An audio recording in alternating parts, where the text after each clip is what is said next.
Welcome to Writer, a program for and about writers. I'm Kathy Clower, your host, and with me today we have Robert Inman. You go by Bob, is that correct? I do go by Bob, yes. Welcome. Right, and thanks. You are a former journalist, TV anchorman, novelist, and screenwriter. Yep. So I have a lot to talk about today during this I've never been able to hold down a full-time job. I just kind of bounce from one thing to the other. Well, I think you were a journalist, both print and on camera, for over 30 years. Yeah. Could you talk about the difference between journalism and writing for a novel? Well, there's not as much as you might think. I used to, when I was in the journalism business, both print and broadcast, I used to believe that all of our stories were about people. And I believe that with novels. All stories are about people. The way we tell them is differently, of course, in journalism and fiction. In fiction, we can make up just about anything, but the best fiction is grounded in fact.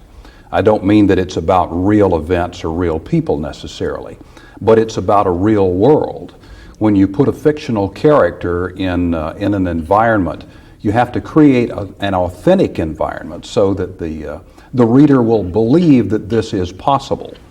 And then you can go from there. The sky is the limit, but you have to ground it in a certain believability that the reader can identify with. So the entire time that you were doing news and doing journalism, did you have this other story going on in your head where you were running little scenarios and making things up and how this would be an interesting person? Yeah, I got started writing fiction really back in the early 70s. I was anchoring news in Charlotte, North Carolina, and started working on a novel. Had a chance to go back to graduate school and study for a Master of Fine Arts in Creative Writing at the University of Alabama, and really got started writing then.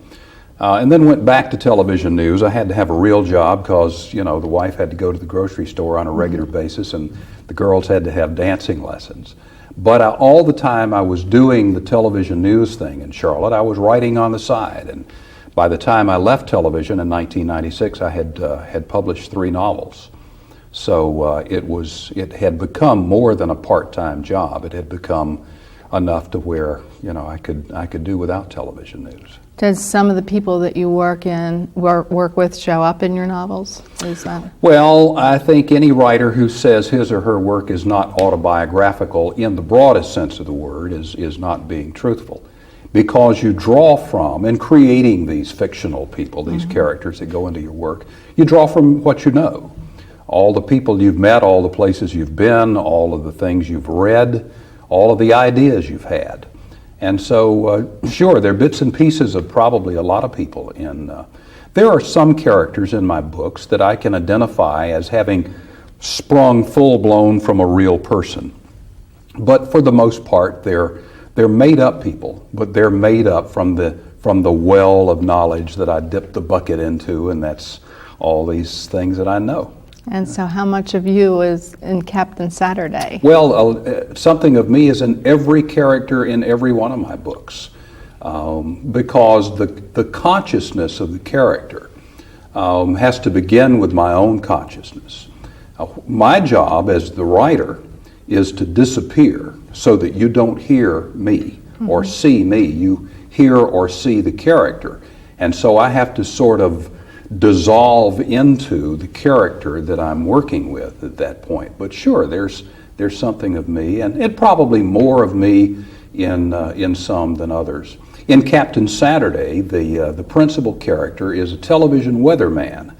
Now, I never was a weatherman, but I was on television for 30 years or so doing the news, and I know the environment that this guy is working in. I know both the perks and the pitfalls of being a local celebrity.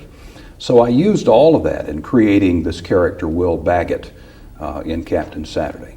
Yes, and your wife was telling me just before the interview of the times that you would go to the store that Dad became a bother. Yeah. Well, we were raising 2 girls, and I was on television 3 times a day in Charlotte, North Carolina, and certainly one of the most recognizable people in town simply by being there every night. And they used to say, let's don't take Dad to the mall with us because it's just too much trouble. He spends all his time meeting the public. And shaking hands. Shaking hands, that's right. And that's part of the job. We, as a family, we knew that went with the territory. You hope people do recognize you because that says, that they do approach you, because that means that they feel that you are approachable. That the camera doesn't lie. If you go into people's homes every night and they like you, they feel something that's coming through the camera, then they want to know you. They want to meet you. And that's nice. Now, in Captain Saturday, this person loses his job. I don't want to talk too much about the story and give it away, but I've heard that this is called a story of hope. Do you consider this to be a novel of hope? I think very much it is. It's a story of rediscovery, for one thing. This is a character. His name is Will Baggett, and he is the most popular TV weatherman in Raleigh, North Carolina. And life is just great for him, and he has put a lot of himself into being this local celebrity, to the point where he has neglected what he should have been paying attention to, and that was his relationships with the members of his family. And when he loses his job and his employability as a TV weatherman, he realizes that the rest of his life is coming unraveled also, because he didn't invest himself in his relationships. And so it's a story about how you resurrect yourself, how you crawl out of the pit when your legs have been cut out from under you, how you reinvent yourself, and how you try to reestablish the things that you neglected. And I think it is very much a story of hope. And it's a universal story, because any of us, you don't have to be a local TV celebrity to get your priorities mixed up. There are plenty of people who, for one reason or another, don't cherish the people they're supposed to cherish because they let something else get in the way. A job, status, social standing in the community, whatever. Interesting. Dairy Queen Days, which an earlier novel of yours. Yeah, that was my third novel. Also, I think, has the story of resurrection of. Yeah, the character's very different in this. It's a 16-year-old boy, right. And he probably was my biggest stretch, because I haven't been 16 for a few years. Yeah, for a good while. But I remembered what it was like to go through that. To the angst of I think you ought to get combat pay for being 16 years old and for being the parent of a 16-year-old. Right, I've heard that there are two difficult times in one's life, when you're a teenager and the parent of a teenager. So he was an invention that I'm very proud of. He really took over the book, and he's thrust into a situation where his family is dysfunctional. His mother's in an institute being treated for depression. His father's a crazy 300-pound motorcycle-riding preacher, and this kid's trying to almost having to raise himself. But he makes it. He makes it. Yeah, he makes it. I don't wrap him up in a neat little package, but by the end of the book, you feel like he's got enough. He's got his wheels under him, and he's going to be okay. In your writing, it's interesting. I think that as a reader, I feel a tendency to laugh and wince, but at the same time. And isn't that life? Yeah. Yeah, that's life. Life is a real mixture of tragedy and comedy, and I think each one undercuts the other. Just when we think life is just totally rotten, we find something to laugh about. And just when we think it's totally wonderful, something undercuts that. But that's just the way life is. And so, yeah, all of my books, I think, are a combination of sad and funny. Yeah. And very much character-driven.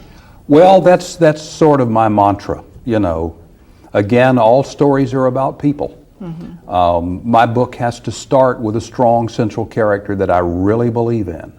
It doesn't even have to be somebody that I totally like. Mm-hmm. It can be somebody who aggravates me or embarrasses me, but they've got a lot of energy. And if you've got a character and a what if, then you've got a story. If you really know this character pretty well, you don't have to know everything, because the character will reveal himself or herself through the writing of the book. But if you know enough to launch the thing, and then you give this character a what if, a dilemma, then you find out what they're made of, because the story is about how they react to the dilemma. And in Captain Saturday, I've got a character, Will Baggett, and I've I've given him a dilemma, and we'll see what Will does with that dilemma. Does he, does he hitch up his britches and go on about his business, or does he fold his tent? Well, he's got a strong and powerful wife there, too. He does, that's Yes. right, that's right. And that's both both one of his great joys and one of his great problems. Yes. Yes. Yeah. Would you like, I know you had a passage from This from is Captain a Saturday. little passage describing from Will. fairly early in the book that will give you a little bit of an idea, maybe 30 seconds worth, about who this guy is and what being on TV means to him. Just about any time of the day or night you could hear Will on the radio. He tape recorded a morning drive time forecast before he left Channel 7 each midnight, and he updated it from home in the late morning. If you listened to the radio, you would think Will Baggett worked all the time. And that was the idea, a man who loved his job and was always standing by to help you through your day. Will encouraged his celebrity. He was thoroughly at home with it. He did a lot of ribbon cutting and contest judging and banquet emceeing. He spoke to garden clubs about soil moisture content and to classes of school children about the dangers of lightning. What you had to do was personalize the weather, relate it to how people lived, whether they needed an umbrella or sunscreen, and make an unbreakable connection in their minds between the weather and the weatherman. Will Baggett was the weather in Raleigh. He told people only half jokingly that he worked for God. If you didn't believe it, ask the minister who phoned and ask him to be sure they had good weather for the Vacation Bible School picnic. That says a lot.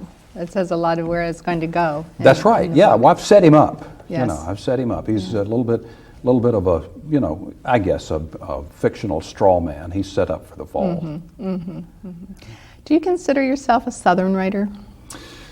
I consider myself a Southern writer because I live in the South and always have, and my sensibilities are, as a writer and as a person, are very much shaped by that. I grew up in a small South Alabama town, about 4,000 people, and I'm the person I am and the writer I am largely because of that experience. My first 3 novels were set in small Southern towns, and I really know that landscape pretty well. But to say, I think saying Southern writer is a little bit tricky because there's so many different Souths, and there's a Southern writer for every different kind of South, just as there are many New Englands, many Midwests, many Wests. I think in the South there are some peculiarities about us. One of my fellow North Carolina novelists, Ronald Price, says that in the South our families are our entertainment. We are natural storytellers. We're oral people in the South, and we love to sit around and tell stories about each other, especially members of our families. And so I come out of that sensibility. So yeah, I'm a Southern writer, pleased to be, but that, I don't have any choice. And the conflict that comes out in your books between the New South and the Old South. Yeah. I was reminiscent of Tim McLaurin. I think he has some of the same in his books. Tim's a friend, and that's one of the reasons I admire his books, because he has a great sensibility about where the South has been, is now, and may be headed. There's a lot of that in Captain Saturday. Raleigh, North Carolina is what I consider a quintessential New South city. But there's a lot of old Raleigh left.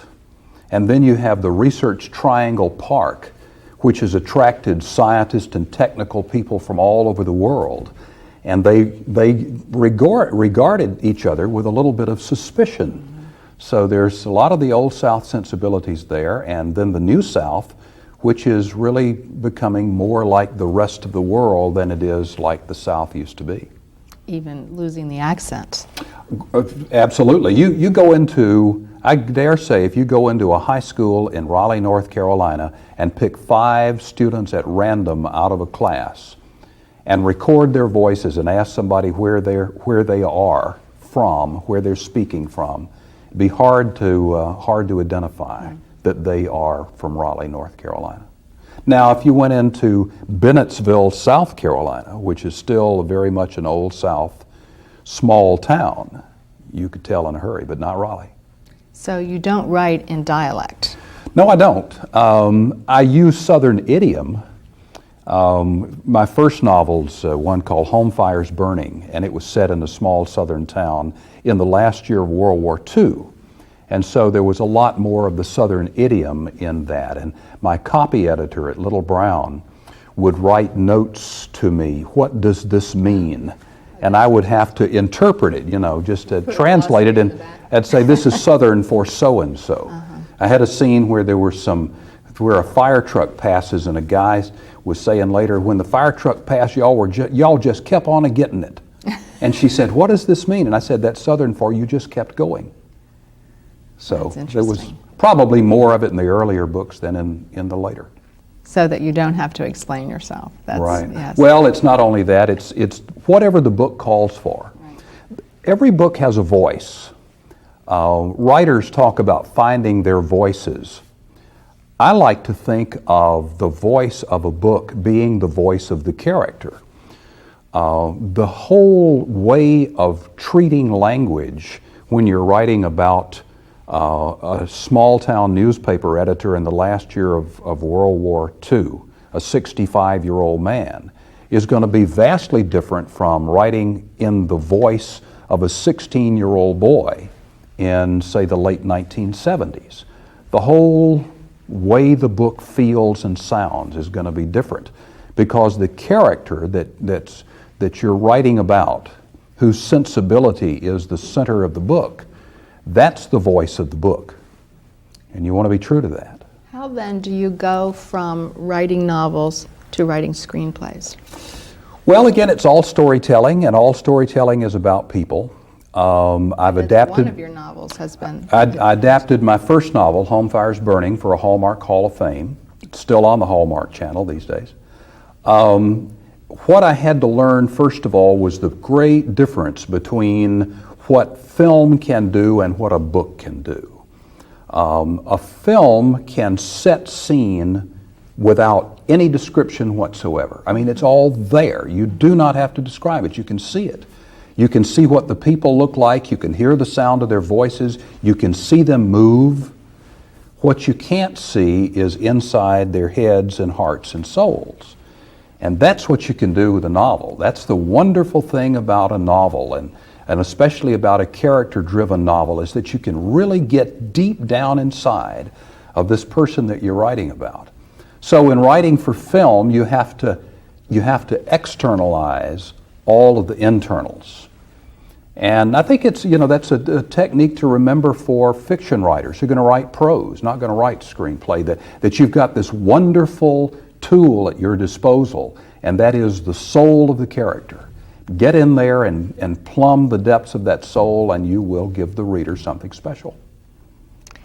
In general, why do you write? You said in the beginning that you started writing when you were in junior high school. You started writing for the newspaper.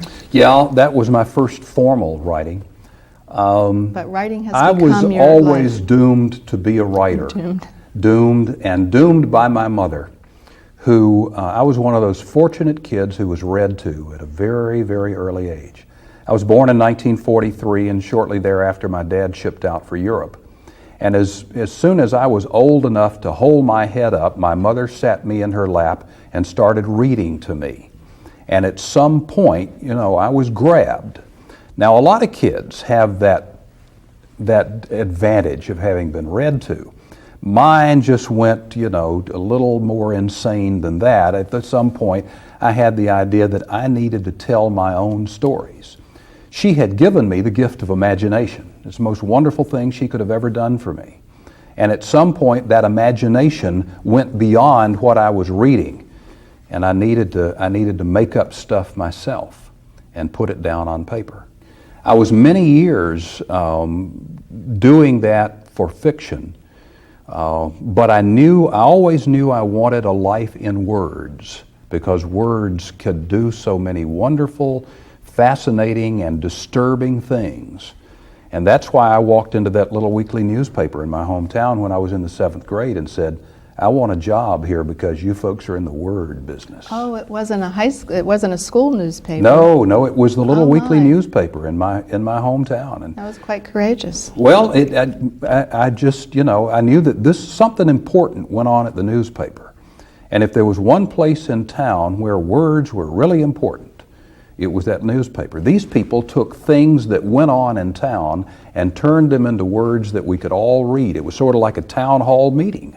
Every Thursday when you got the Elba Clipper, you knew a lot about what was going on in town, whether you had heard it firsthand or not. So they hired you. They hired me. They put me to work back in the print shop. So what did little Bob Inman write? Well, I wrote high school news. I wrote sports news.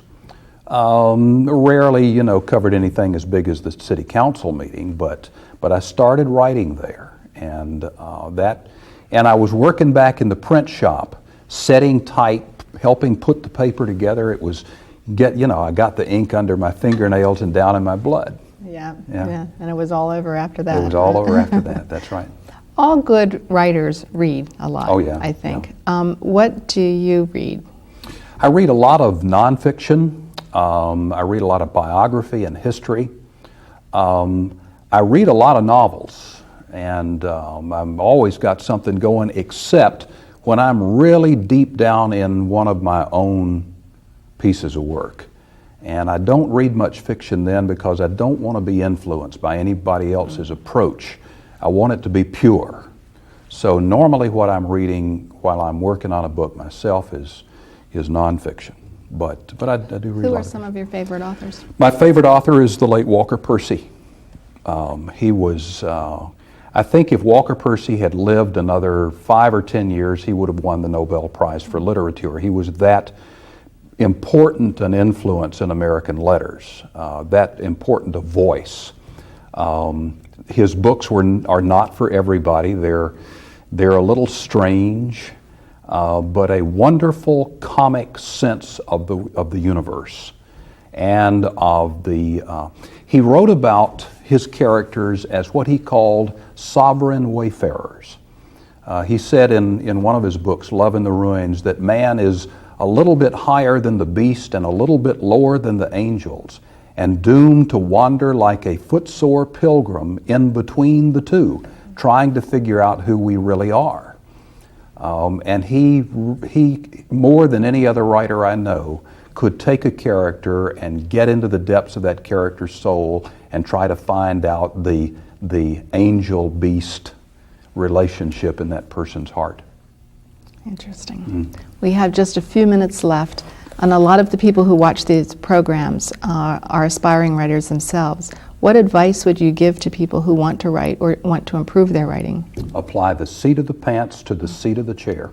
So much depends on momentum for me. And I mean, this is something I've learned myself.